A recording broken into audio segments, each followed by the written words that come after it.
Hill riders adventure फाउंडेशनच्या वतीनं पन्हाळगड ते पावनखिंड पदभ्रमंती मोहीम।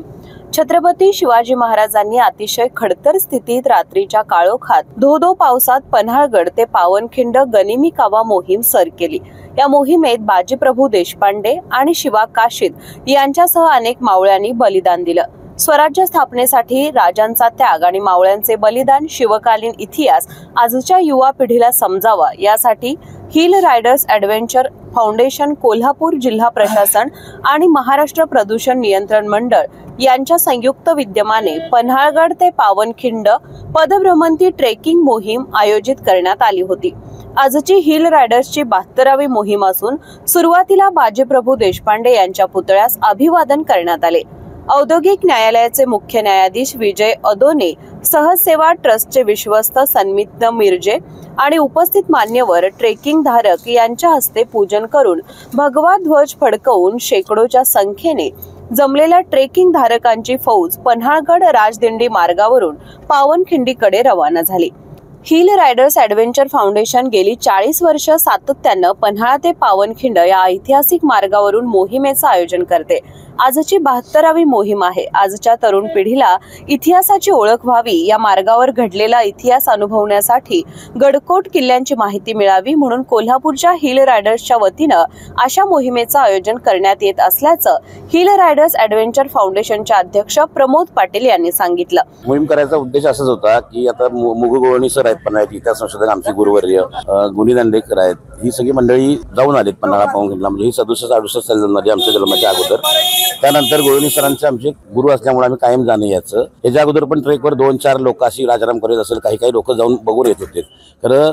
खऱ्या अर्थानं जी आता जी लोक आहेत, आता तुम्ही बघता ही मंडळी आहेत, म्हणजे सर्वसामान्य घरातली मंडळी आहेत, लहान मुलं आहेत, सगळ्यांना शिवप्रेम आहे आणि ह्या रस्त्याबद्दलचं आकर्षण आहे। तिथं घडलेला महाराष्ट्राचा शौर्यशाली इतिहास आहे, तो जाणून घ्यायची प्रत्येकाची इच्छा आहे।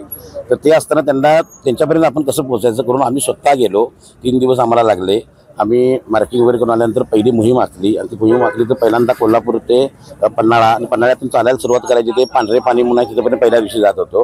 त्यानंतर लक्षात येईल तसं हळूहळू ते बदलत आता 2 दिवसाच्या ट्रेकमध्ये आंबोडे असं केलेलं आहे। तर याच्यामुळे काय झालं की जो इतिहास प्रत्येकजण पुस्तकात वाचत होते, गुरुजन शिकवत होते, सगळे होते, तर इतिहास अनुभवण्याची संधी या माध्यमातून आम्ही उपलब्ध करून दिली आणि आम्हाला आनंद वाटतोय की त्याचा आज पहिल्या मोहिमेला 60-70 होती, आजच्या मोहिमेला जवळजवळ 550च्या वर मुलं झालेले आहेत। मुलं मुली सगळी संपूर्ण महाराष्ट्रातून आलेत।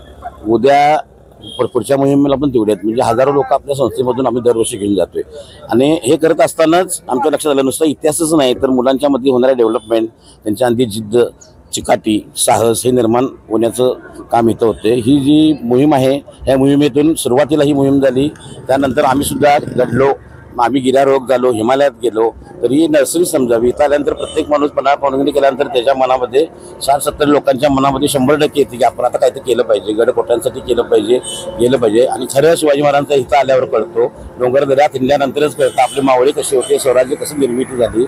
नुसतं शिवप्रेम आहे म्हणून शिवघोषणा देऊन चालत नाही। आजचं हे बघून आनंद वाटतोय। आम्ही ज्या 40 वर्षापूर्वी जी मोहीम चालू केली आणि त्याचं एक फलित एवढे चांगले मिळाले की आनंद वाटतोय।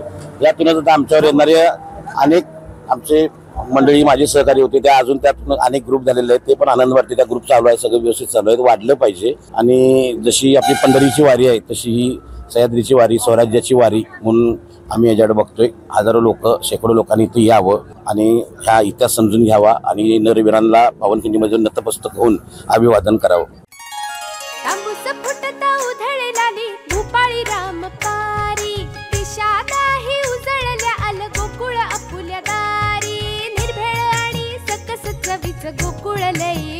गोकुळची दर्जेदार दुग्ध उत्पादने, गोकुळ अस्सल चव कोल्हापूरची।